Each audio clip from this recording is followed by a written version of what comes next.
ദൈവത്തിൻ്റെ പരിശുദ്ധമായ നാമത്തിന് സ്തോത്രം ചെയ്യുകയും സ്തുതിക്കുകയും ചെയ്യുന്നു. കർത്താവിൽ ധന്യരായ ദൈവത്തിൻ്റെ മക്കളെ, വചന കേൾവിക്ക് വേണ്ടി ഒത്തിരി സന്തോഷത്തോടെ കാത്തിരിക്കുന്നവരെ, നിങ്ങൾക്കെല്ലാവർക്കും വിനീതമായ സ്നേഹവന്ദനം നമ്മുടെ കർത്താവിൻ്റെ നാമത്തിൽ അറിയിക്കുന്നു.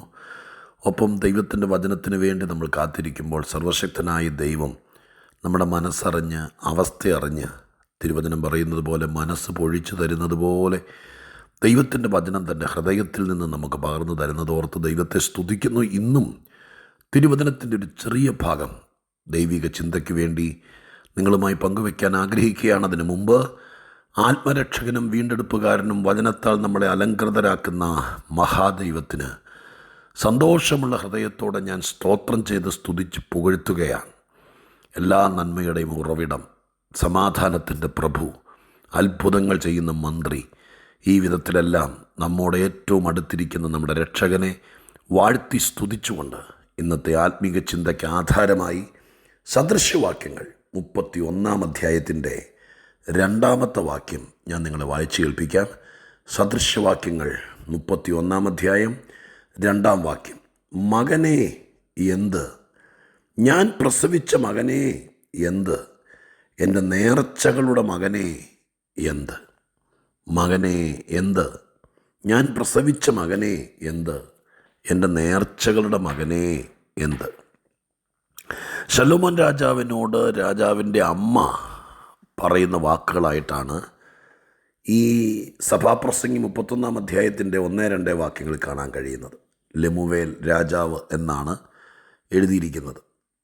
ശലോമോനെക്കുറിച്ചാണെന്ന് തന്നെ വ്യാഖ്യാതാക്കൾ പറയുന്നു. ശലോമോൻ്റെ അമ്മ ശലോമോനെ വിളിക്കുകയാണ്, ഉപദേശം കൊടുക്കുകയാണ്. ആ ഉപദേശത്തിനകത്ത് ശലോമോനെ വിളിക്കുന്ന, അഭിസംബോധന ചെയ്യുന്ന, വാത്സല്യത്തോടെ ഓർപ്പിക്കുന്ന ആ വിളിയാണ് മകനെ, ഞാൻ പ്രസവിച്ച മകനെ, എൻ്റെ നേർച്ചകളുടെ മകനെ. ഈ വാക്കുകൾ കൊണ്ട് വിളിച്ചടുത്തിരുത്തിയിട്ട് ആത്മസ്നേഹത്തോടെ സതുപദേശങ്ങൾ, ഭാവി നശിച്ചു പോകാതിരിക്കാൻ വേണ്ടി ഒരമ്മയുടെ കടപ്പാട് അമ്മയുടെ ഭാഗത്തുനിന്ന് കൃത്യമായി ചെയ്യുന്നു. അതിനകത്തൊരു ഓർമ്മപ്പെടുത്തൽ എന്ന വണ്ണം എനിക്ക് ഈ വാക്യം ശ്രദ്ധിച്ചപ്പോൾ ബോധ്യപ്പെട്ടതാണ് ഇന്ന് നമുക്ക് ചിന്തയ്ക്ക് ആധാരമായി എടുക്കുന്നത്. ഈ അമ്മ പറയുന്നു, എൻ്റെ നേർച്ചകളുടെ മകനേ എന്നൊരു വാക്ക്. വ്യാഖ്യാനം കൂടാതെ വായനക്കാർക്ക് മനസ്സിലാകുന്ന ഒരു രീതി അതിനകത്തുണ്ടല്ലോ. മറ്റൊന്നുമല്ല, ഈ ശലോമോനെ ഈ അമ്മ നേർച്ചകൾ, ഇവന് വേണ്ടി ഒരുപാട് നേർച്ചകൾ നേർന്നിട്ടുണ്ടെന്നും നേർച്ചകൾ കഴിച്ചിട്ടുണ്ടെന്നും ഈ വാക്യത്തിൽ നിന്ന് മനസ്സിലാക്കുന്നതിന് വ്യാഖ്യാനം വേണ്ടല്ലോ, കൂടുതൽ തെളിവ് വേണ്ടല്ലോ. സംശയത്തിനോ നെറ്റിച്ചുളുക്കത്തിനോ ഒരിടയുമില്ലാതെ വളരെ വ്യക്തതയോടെ ആർക്കും മനസ്സിലാകുന്ന രീതിയിൽ ഈ അമ്മ ഈ മോനോട് പറയുന്നു, നീ എൻ്റെ നേർച്ചകളുടെ മകനാണ്. സംശയിക്കണ്ട. പഴയ നിയമ പശ്ചാത്തലത്തിൽ, പ്രത്യേകിച്ച് യഹൂദന്മാരുടെ പശ്ചാത്തലത്തിൽ ഒരുപാട് വഴിപാടുകളും നേർച്ചകളും ഒക്കെ ഉണ്ടായിരുന്നു. തിരുവെഴുത്ത് പഴയ നിയമത്തിൽ നേർച്ചകളെ സ്വാഗതം ചെയ്യുന്നുണ്ട്. അഥവാ നേർന്നിട്ടുണ്ടെങ്കിൽ കഴിക്കാതിരിക്കരുത് എന്നാണ് വചനം നമ്മളോട് പഠിപ്പിക്കുന്നത്. അപ്പോൾ നേർച്ചകൾ നേരുക എന്നതൊരു പഴയ നിയമ ആശയമാണ്. പുതിയ നിയമത്തിൽ അങ്ങനെ നേർച്ചകളായിട്ടൊന്നും നമ്മളധികം കാണുന്നില്ല. നേർച്ചകൾ നേർന്ന് കാര്യങ്ങൾ നടത്തുന്നതായിട്ടൊന്നും കാണുന്നില്ല. എങ്കിലും നമുക്കിതിനെ ഒന്ന് ചേർത്ത് വെച്ച് ആത്മീക ചിന്തയിൽ ഒന്ന് വിചിന്തനം ചെയ്യാൻ വേണ്ടി നമുക്ക് ആഗ്രഹിക്കാം. ഈ അമ്മ ശലോമോനു വേണ്ടി എന്തൊക്കെയോ നേർച്ചകൾ കഴിച്ചിട്ടുണ്ട്. അതിൻ്റെ റിഫ്ലക്ഷനാണ്, അതിൻ്റെ ആ തേജസ്ഫുരണമാണ് ശരിക്കും ശലോമോനിൽ കണ്ടത്. പല കാരണങ്ങൾ കണ്ടേക്കാം. ശലോമോൻ ദൈവത്തിൻ്റെ പ്രത്യേക പദ്ധതിയിൽ ജനിച്ചൊരു മകനാണെന്നുള്ള കാര്യത്തിൽ സംശയമില്ല. ദാവീദിനോട് അടച്ചിട്ട മുറിക്കകത്ത് വെച്ച് നാഥാൻ പ്രവാചകനുമായിട്ട് സംസാരിക്കുമ്പോൾ പ്രവാചകൻ ആത്മാവിലായിട്ട് പറയുന്നുണ്ട്, ആലയം പണിക്ക് വേണ്ടി മനസ്സുകൊണ്ട് കൊതിയേറി അതിൻ്റെ പദ്ധതികൾ ആവിഷ്കരിച്ച് തൻ്റെ ആയുഷ്കാലത്ത് അതിമനോഹരമായിരിക്കുന്ന ഒരാലയം ദൈവത്തിനുണ്ടാകണം. പെട്ടകം ഇങ്ങനെ തകശുതോലും കൊണ്ട് മൂടപ്പെട്ട് ഒരു കൊച്ചു കൂടാരത്തിനകത്ത് ഈ നാട്ടിലിരിക്കരുത്. അതിരിക്കേണ്ടത് ഈ രാജ്യത്തെ ഏറ്റവും വലിയ പ്രതാപമായിരിക്കുന്ന കൊട്ടാരത്തിനേക്കാൾ വലിപ്പമുള്ള ഒരു സൗധത്തിനകത്തായിരിക്കണമെന്ന് ആശിച്ച മനുഷ്യനാണ് ദാവീദ്. അതുകൊണ്ട് അദ്ദേഹം ആലയത്തിന് വേണ്ടി മനസ്സ് വെച്ചു. തിരുവെഴുത്ത് പഠിപ്പിക്കുന്നത് തൻ്റെ കഷ്ടകാലത്തു കൂടെ അദ്ദേഹം ദാരിദ്ര്യത്തിൻ്റെയും ബുദ്ധിമുട്ടിൻ്റെയും കാലത്തുകൂടെ, നമ്മുടെ ഭാഷ പറഞ്ഞാൽ മുറുക്കി ഉടുത്ത് ഒത്തിരി ഞെരുക്കി പിടിച്ച് ഒരു ഓഹരി മാറ്റിവെച്ചു ആലയം പണിയാൻ. 1-2 കാശൊന്നും ആയിരിക്കുകയില്ല, കണക്ക് കൂട്ടിയാൽ വില മതിക്കാൻ കഴിയാത്തത്. കഷ്ടതയുടെ ആ വലിയ പാളയത്തിന് നടുവിൽ അദ്ദേഹം മാറ്റിവെച്ചു ഒരാലയത്തിന് വേണ്ടി. പാളയം പണിക്ക് വേണ്ടി സർവശക്തനായ ദൈവം ജനിപ്പിച്ചതാണ് ശലോമോൻ. ശലോമോൻ ദൈവത്തിൻ്റെ സന്നിധാനത്തിൽ ആയിരിക്കുന്ന സമയത്ത് ദൈവം പ്രത്യക്ഷപ്പെട്ടിട്ട് ശലോമോനോട് ചോദിച്ചു, ആരുടെ കെയർ ഓഫിലല്ല, ശലോമോനോട് ചോദിച്ചു, നീ ഒരു വരം ചോദിച്ചോളാൻ. അങ്ങനെ ചോദിച്ച് കിട്ടിയതാണ് ഈ ജ്ഞാനമൊക്കെ. അപ്പം ശലോമോൻ്റെ തന്നെ ഒരു എഫേർട്ട് അതിനകത്തുണ്ട്, ദൈവമായിട്ടുള്ള ബന്ധം. അപ്പൻ ആഗ്രഹിച്ചു, അപ്പന് വേണ്ടി ദൈവമായ കർത്താവ് കൊടുത്തു. അങ്ങനെ ശലോമോനെ പഠിപ്പിക്കാൻ വേണ്ടി, ആത്മീകം പഠിപ്പിക്കാൻ വേണ്ടി, ന്യായപ്രമാണം പഠിപ്പിക്കാൻ വേണ്ടി അപ്പനായിരിക്കുന്ന ദാവീദ് കുഞ്ഞുനാളിൽ തന്നെ പുരോഹിതന്മാരിൽ ജ്ഞാനിയായിരിക്കുന്നതിൻ്റെ ശാസ്ത്രിയെ പറഞ്ഞേൽപ്പിച്ചു. അപ്പോൾ അവരൊക്കെ ഈ കടപ്പാടുകൾ, നല്ലൊരു മകനായി വരാൻ, ആത്മീകനായി വരാൻ, ദൈവം ഉദ്ദേശിച്ചതുപോലെ ആയിത്തീരാൻ വേണ്ടി എല്ലായിടത്തുനിന്നും ചെയ്യേണ്ടതെല്ലാം ഈ അപ്പനും കുടുംബവും കൂടി ചെയ്യുന്നുണ്ട്. പക്ഷെ ആരും അറിയാതെ അമ്മ കുറേ കാര്യം ചെയ്തു. എന്താ ചെയ്തത്? അമ്മ അവനെ ട്യൂഷന് കൊണ്ടാക്കിയെന്നോ, അമ്മ അവന് വേണ്ടി ആഹാരം പാകം ചെയ്ത് കൊടുത്തു കാണും. പക്ഷെ അതിലുപരി തൻ്റെ മകന് വേണ്ടി അമ്മ ഒരുപാട് നേർച്ചകൾ ദൈവസന്നിധിയിൽ കഴിച്ചു.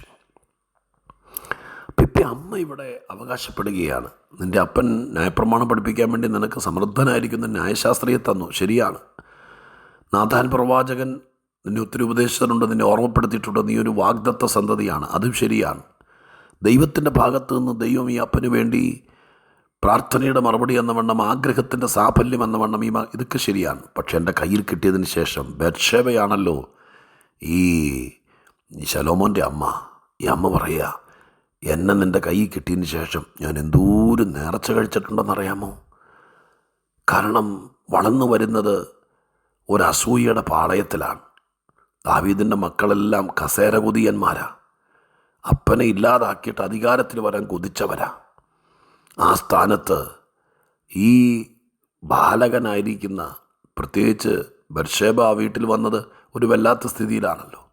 ആ സാഹചര്യത്തിൽ ഇതിനകത്തവൻ മുരടിച്ചു പോകാതിരിപ്പാൻ, മറ്റുള്ളവരുടെ കൂട്ടുകെട്ടിൽ ഇവൻ പക്ഷം പിടിച്ചും ഈ ഒരു നിലവാരത്തിൽ അപ്പനെതിരെ കുതികാലുയർത്തിയും കള്ളന്മാരുടെ ചാരന്മാരുടെയും പാളയത്തിൽ അവരുടെ കൂട്ടുകെട്ടിനകത്തകപ്പെട്ട് വക്രഹൃദയത്തോടുകൂടെ പെരുമാറി ദൈവകോപം വിളിച്ചു വയ്ക്കാതിരിപ്പാൻ വേണ്ടി വളർന്നു വരുന്ന പ്രായത്തിൽ ഒത്തിരി നേർച്ചകൾ. എന്തായിരിക്കും അതൊന്ന് അമ്മമാർക്കെങ്കിലും ഒന്ന് ചിന്തിക്കാമോ? ദൈവസന്നിധിയിൽ പോയി നേർച്ചകൾ നേരി ആരും അപ്പൻ അറിഞ്ഞു കാണില്ല. എന്തോരം അമ്മമാർ ഇന്നും അത് ചെയ്യുന്നുണ്ടെന്നറിയാമോ? ഒരുപക്ഷെ അജ്ഞത കൊണ്ടും അവർക്കറിയാവുന്ന കൊണ്ടൊക്കെ ആയിരിക്കാം. പക്ഷെ ഒരൊത്തിരി നേർച്ചകൾ നേരുന്ന അമ്മ, എൻ്റെ കുഞ്ഞിന് ഒരു ഭാവി ഉണ്ടായാൽ, എൻ്റെ കുഞ്ഞ് പരീക്ഷയ്ക്ക് ജയിച്ചാൽ, എൻ്റെ മോന് വിസ കിട്ടിയാൽ, എൻ്റെ കുഞ്ഞിൻ്റെ രോഗം മാറിയാൽ, അവൻ്റെ ബലഹീനത മാറി, അവൻ്റെ ബുദ്ധി ഇച്ചിരി തെളിഞ്ഞാൽ, അവൻ്റെ സ്വഭാവം, എന്തോരം അമ്മമാർ. എനിക്ക് തോന്നുന്ന അമ്മമാരാണ് ഏറ്റവും കൂടുതൽ വഴിപാടും നേർച്ചകളൊക്കെ മക്കൾക്ക് വേണ്ടി നേരുന്നതെന്ന്. അല്ലേ അമ്മേ? ശരിയല്ലേ? എൻ്റെ കുഞ്ഞുനാളിൽ എൻ്റെ ഗ്രാൻഡ് മദറും എൻ്റെ മദറൊക്കെ ഒത്തിരി അവരായിരുന്ന പശ്ചാത്തലത്തിൽ ഒരുപാട് നേർച്ചകൾ എനിക്ക് വേണ്ടി നേർന്നിട്ടുണ്ട്. ചിലതൊക്കെ കൊണ്ട് കഴിപ്പിച്ചുകൊണ്ട് അന്നത്തെ കാലം കേട്ടോ. പിന്നീട് രക്ഷകനെ കണ്ടെത്തി ആത്മാവിൽ ആരാധിക്കാൻ തുടങ്ങി. ഞാൻ ഇന്നായിരിക്കുന്ന സ്ഥിതിയിലെത്തി. എന്തുമാകട്ടെ, ശലോമോൻ്റെ അമ്മ ഒരുപാട് നേർച്ചകൾ ദൈവസന്നിധിയിൽ നേർന്നു. എൻ്റെ കുഞ്ഞിനെ ആരും തകർക്കരുത്, അവനെ ആരും വശീകരിക്കരുത്. പക്ഷെ അതൊക്കെ ഫലിച്ചോ എന്നൊരു ചോദ്യം പിന്നീടുണ്ടായിരിക്കാം. പക്ഷേ എന്താണെങ്കിലും ഒരു കാലഘട്ടത്തിൽ എല്ലാവരുടെയും മീതെ ശലോമോൻ വന്നില്ലേ? രാജാവായില്ലേ? ബാല്യപ്രായം വിരിയുന്നതിനേക്കാൾ മുമ്പ് തന്നെ അമ്മയുടെ കൺമുമ്പിൽ അവൻ സിംഹാസനത്തിലിരുന്നില്ലേ? അമ്മയുടെ നേർച്ച ഫലിച്ചില്ലേ? പിന്നീട് സ്വന്തം ഇഷ്ടത്തിനും സ്വന്തം ജഡമോഹങ്ങൾക്കും വേണ്ടി ശലോമോൻ ദൈവത്തിൻ്റെ വഴി വിട്ടുപോയി തകർന്നു തരിപ്പണമായത് സത്യമാണെങ്കിലും നേർച്ച ഫലിച്ചില്ലെന്ന് പറയാൻ പറ്റുമോ? ഇപ്പം ഞാനിങ്ങനെ പറഞ്ഞ അവസാന ഭാഗത്തേക്ക് വരാം. ഒരമ്മ കരയും, ദൈവത്തോട് പറയും, ഞാൻ ദൈവത്തിന് തന്നേക്കാം എന്ന് പറയുകയൊക്കെ ചെയ്താൽ ആ നേർച്ചയ്ക്ക് ഭയങ്കര ഫലമുണ്ട്. ശലോമോൻ മാത്രമല്ല, ശൗമേലും ഇതുപോലെ തന്നെയല്ലേ? അമ്മ നേർന്നില്ലേ, ഞാൻ അവനെ നിനക്ക് തന്നേക്കാം. ആ നേർന്നതിൻ്റെ അനന്തരഫലം, അതിൻ്റെ റിഫ്ലക്ഷൻ എന്തോ ആയിരുന്നു. എൻ്റെ പ്രിയപ്പെട്ടവരെ, ഇങ്ങോട്ട് ദൈവത്തിൽ നിന്ന് മേടിക്കാൻ മാത്രമല്ല, അങ്ങോട്ട് ദൈവസന്നിധിയിൽ നമ്മുടെ മക്കളെ, അവരുടെ ഭാവിയെ, അവർക്ക് കിട്ടിയ നന്മയുടെ ഓഹരിയെ ഇതൊക്കെ ദൈവസന്നിധിയിൽ കൊടുക്കാനും കൂടി നമ്മൾ ബാധ്യസ്ഥരാകണം. ഇവിടെ എഴുതിയിരിക്കുന്ന വാക്ക് എൻ്റെ നേർച്ചയുടെ മകൻ. നിങ്ങൾക്ക് പറയാൻ പറ്റണം, എൻ്റെ കുഞ്ഞു മിടുക്കനായി, എൻ്റെ മോള് നല്ല കൃപയും കരുണയൊക്കെയായി സമാധാനപൂർണതയിൽ ഒരു ഭർതൃഗ്രഹത്തിൽ സ്വസ്ഥമായി വസിക്കുമ്പോൾ അന്ന് അവളെ, ഇത് ശലോമോനോട് ഈ അമ്മ പറയുക, ഡാ മോനെ, നീ ആരാന്നറിയാമോ? എൻ്റെ അപ്പം തന്നെ പഠിപ്പിച്ച് വലിയ ആളാക്കിയെന്നല്ല. അടുക്കളയ്ക്കകത്ത് പുകയടിച്ച് നിൽക്കുമ്പോഴും ഞാൻ നിനക്ക് വേണ്ടി ഒത്തിരി നേർച്ച നേർന്നു. നീ എൻ്റെ മോനാന്നല്ല, നിൻ്റെ അപ്പൻ ദാവീദിൻ്റെ മോനാന്നല്ല, നീ നേർച്ചയുടെ മോനാടാ എന്നാ മോനെ പറഞ്ഞേൽപ്പിക്കാനുള്ള പ്രാഗൽഭ്യം ഈ അമ്മയ്ക്കുണ്ടായല്ലോ. എന്നെ കേൾക്കുന്ന പ്രിയപ്പെട്ടവരെ, മക്കൾക്ക് വേണ്ടി ഉപവസിച്ചും പ്രാർത്ഥിച്ചും കണ്ണീരൊഴുക്കിയും ആഴ്ചയിലെ ചില പ്രത്യേക ദിവസങ്ങൾ മക്കൾക്ക് വേണ്ടി മാറ്റിവെക്കുന്ന അമ്മമാരെ എനിക്കറിയാം. നഷ്ടമാകില്ല, ഒരിക്കലും നഷ്ടമാകില്ല.